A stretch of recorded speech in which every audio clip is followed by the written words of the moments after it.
pessoal, tudo bem com vocês? Eu sou o Prof. Léo de Andrade e neste vídeo nós vamos falar sobre o novo ensino médio. Bora entender o novo ensino médio e todas as suas modificações? Vamos lá!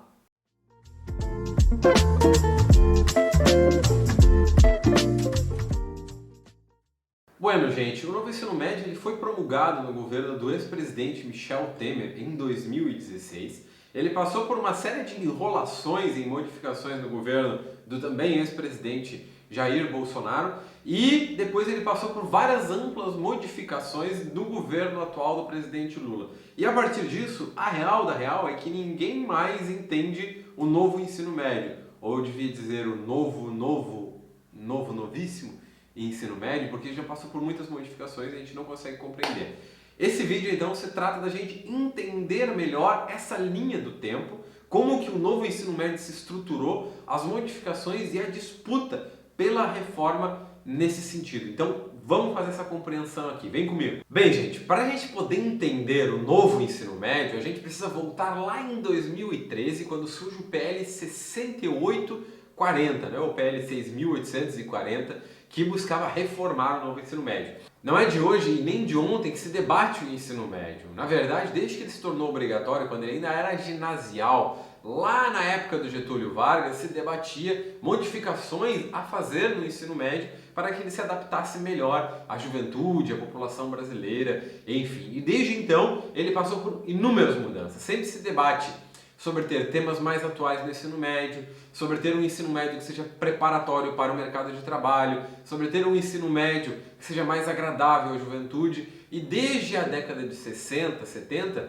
nós temos altos índices de evasão no ensino médio, porque ao fim e ao cabo ele não vem contemplando as demandas da juventude. Então em 2013 esse debate volta à tona aí com o projeto de lei 6.840, né, que buscava reformar o ensino médio. Ele ainda não se chamava ensino médio, né?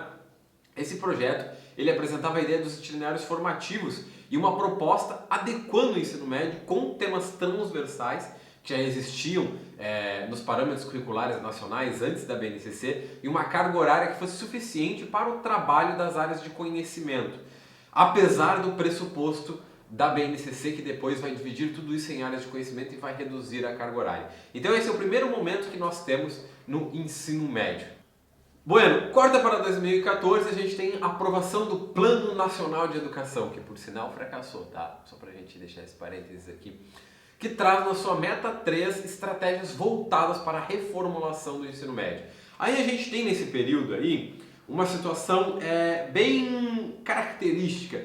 O novo modelo de ensino médio, que vai se tornar o novo ensino médio, ele começa a ser testado em diferentes lugares, em diferentes micro-regiões, né? Então você vai ter pessoas que, por exemplo, podem até comentar aqui se tiveram essa experiência, que passaram pelo ensino médio nesse momento e pegaram na sua escola itinerários formativos funcionais, pegaram uma ideia da BNCC funcional. Pessoas que estavam na escola e na disciplina de português havia uma carga horária, por exemplo, para o teatro, para um jornal da escola, que havia muita merenda, né? Que havia um ensino médio muito mais integrado ao campo dos conhecimentos integrais e com muitas coisas para fazer que preenchiam a carga horária dos jovens do que ele é hoje. Isso aí se deve ao fato de que nesse momento muitas escolas estavam em processo de teste de uma proposta de um novo ensino médio, proposta essa que seria engavetada. Então a gente corta aí para 2015. Em 2015 é elaborada e aprovada a Base Nacional Comum Curricular aos trancos e barrancos. Eu não vou falar sobre a Base Nacional Comum Curricular aqui porque tomaria muito tempo falar sobre isso e sobre o processo de aprovação, né? Mas resumidamente, a ideia de uma Base Nacional Comum Curricular ela foi importada no Brasil de uma ideia na Austrália, né? Começa essa ideia de uma base unificada na Austrália, embora as discussões já existissem aqui, se faz uma base lá. Depois, a Fundação Bill e Melinda Gates vão financiar uma base nacional comum curricular nos Estados Unidos e aí, a partir disso várias fundações, institutos privados aqui no Brasil vão começar a investir massivamente no estudo e no trabalho de uma base, né? Entre elas o movimento Todos pela Base, que é um movimento financiado pela Fundação Lema. Claro que nesse momento, nessa conjuntura política, várias pessoas estavam envolvidas nisso, não eram somente órgãos e fundações privadas e empresas privadas. mas havia universidades, havia pensadores e pensadoras, pesquisadores e pesquisadoras da educação, e o MEC estava aprofundado nisso aí. Entretanto, em 2015 a gente vai ter uma situação bastante séria na política nacional, que é o impeachment da ex-presidente Dilma Rousseff, né? Com esse impeachment, a gente vai ter a acentuação ainda maior do neoliberalismo e das fundações privadas dentro do MEC. E, a partir disso, então, essas fundações e grupos privados irão apresentar uma proposta da BNCC que irá ser aprovada pelo MEC, proposta essa que não teve, por exemplo, a consulta de pesquisadores e pesquisadoras e que acabou atropelando todo o processo. Corta para 2016. Em 2016 a gente tem as versões da BNCC que vão avançando a passo largo, com consultas públicas, entre aspas, porque são consultas bastante falaciosas e que não incorporavam de verdade as demandas das realidades escolares. Você viu a consulta que foi feita aí para o novo ensino médio no ano passado, por exemplo, consultas online abertas, consultas que pegam uma amostragem muito pequena e não colocam a verdadeira face da coisa. São feitos novamente diferentes testes em algumas escolas. Corta para 2017, é sancionada então a lei do novo ensino médio. Agora ele passa a se chamar novo ensino médio. Você tem a entrada aí junto com o processo de aprovação da BNCC de uma grande fundação, que é a Fundação Roberto Marinho, que investiu pesado na publicidade. Certamente você deve lembrar daqueles comerciais cafonas lá, que mostravam os jovens falando que o novo ensino médio seria tudo de bom, né? O governo investiu massivo nesse projeto, já era um governo neoliberal chefiado pelo ex-presidente da República, Michel Temer, né?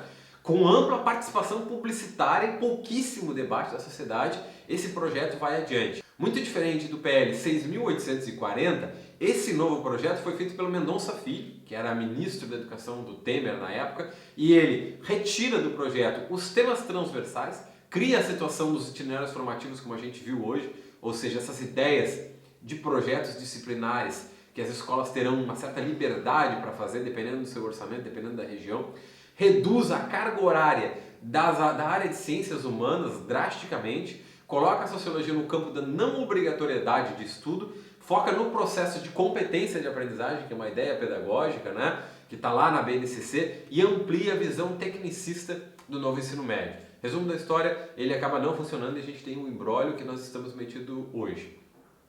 Em 2018 é homologada a Base Nacional Comum Curricular do Ensino Médio, que mantém essa estrutura tecnicista, que cria a ideia do projeto de vida, que não dá ementa para os itinerários formativos e não dá ementa para disciplinas que são vinculadas aos projetos de vida também, mantendo reduzida a carga horária das disciplinas de formação humanística integral.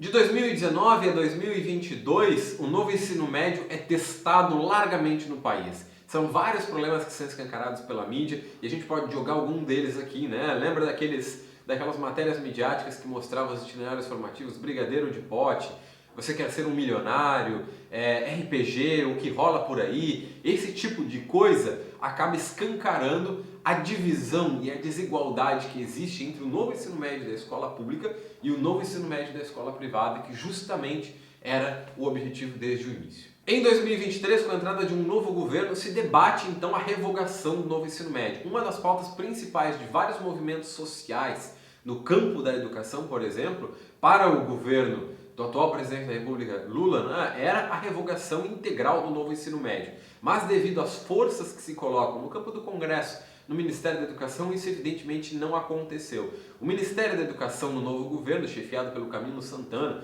né, um liberal que tinha amplas relações com os grupos privados, por exemplo, que eu já mencionei aqui, abre uma consulta pública sobre a posição da sociedade relativo ao projeto. A consulta pública mostra que a população é desfavorável à proposta, mesmo sendo uma consulta pública enxuta e muito rápida.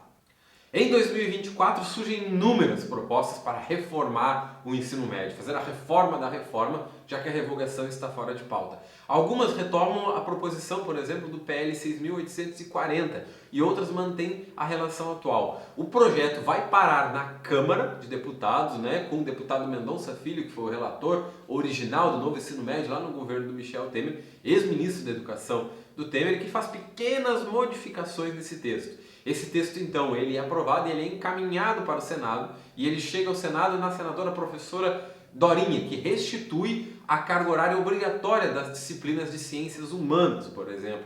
Torna o espanhol obrigatório outra vez e avança em alguns pontos. De forma rápida, o projeto retorna ao Congresso e mesmo com uma tentativa do governo de negociar algumas coisas ali, ele é votado no texto do Mendonça Filho.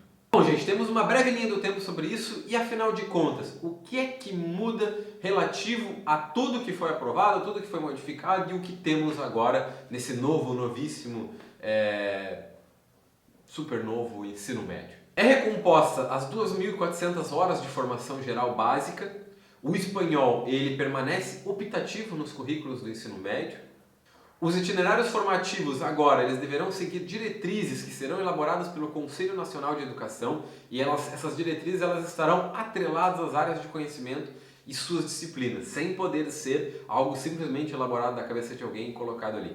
Serão cobrados no Enem os conteúdos dos itinerários formativos elaborados pelo Conselho Nacional de Educação. Deverá haver em cada município ao menos uma escola com oferta de ensino médio noturno. Deverá haver 900 horas para formação técnica. Essa formação, aqui tem um ponto problemático, gente. Essa formação técnica poderá ser feita via parceria público-privada com empresas, permitindo que o jovem cumpra as suas horas trabalhando no local. Algumas áreas técnicas poderão ter 1.200 horas, dependendo da sua complexidade. Passará a valer a partir de 2025. Quem já cursa o ensino médio atualmente vai ter um período de transição. Seria importante talvez a gente fazer um debate relativo ao novo ensino médio, mas esse vídeo era justamente para a gente entender essas modificações. O que mudou? Tem muita gente confusa relativa a isso. É evidente que o que aconteceu nos últimos meses com esse ensino médio que foi para o Senado teve pequenos avanços que a sociedade civil e os movimentos sociais, inclusive, não deveriam comemorar, porque são avanços extremamente breves, e depois voltou para o Congresso com um golpe, como essa questão do trabalho técnico, que na prática permite o trabalho infantil, por exemplo, com essa questão dos itinerários formativos serem cobrados no Enem, não é o que precisamos. O novo ensino médio ele ainda mantém essa característica de empobrecimento da classe trabalhadora, empobrecimento do conhecimento científico, empobrecimento do conhecimento integral e humanístico, apesar do retorno gradual da carga horária. A manutenção do espanhol enquanto optativo em um país da América Latina é outro absurdo sem tamanho. Essa cobrança no Enem de itinerários formativos vai dificultar cada vez mais e aumentar cada vez mais o abismo das pessoas que querem acessar a universidade e não vão ter esse conhecimento, por exemplo. Então a gente ainda tem um grande problema em que o empobrecimento desse currículo da formação humanística só serve para formar cada vez mais pessoas sem criticidade, sujeitos que estão colocados para serem mão de obra barata dentro de um mercado de trabalho cada vez mais escasso, sujeitos neoliberais mercantilizados por conta dessa lógica, inclusive crianças, né? Já que o novo ensino médio basicamente legaliza na prática e permite o trabalho infantil. Ele não é isso que precisamos, ele coloca o ensino médio ainda nessa rota não só de técnica exagerada, mas de um tecnicismo aprofundado para a construção de uma mão de obra barata e proletária. Ademais, as falhas do Enem. Nós precisamos de educação popular e rever esse modelo. Então a luta pelo novo ensino médio, ou por um ensino médio popular, ela continua. Esse foi o vídeo dessa semana. Se você curtiu esse vídeo, deixa um gostei aí embaixo e se inscreve no canal. Uma lua, um queijo e um beijo.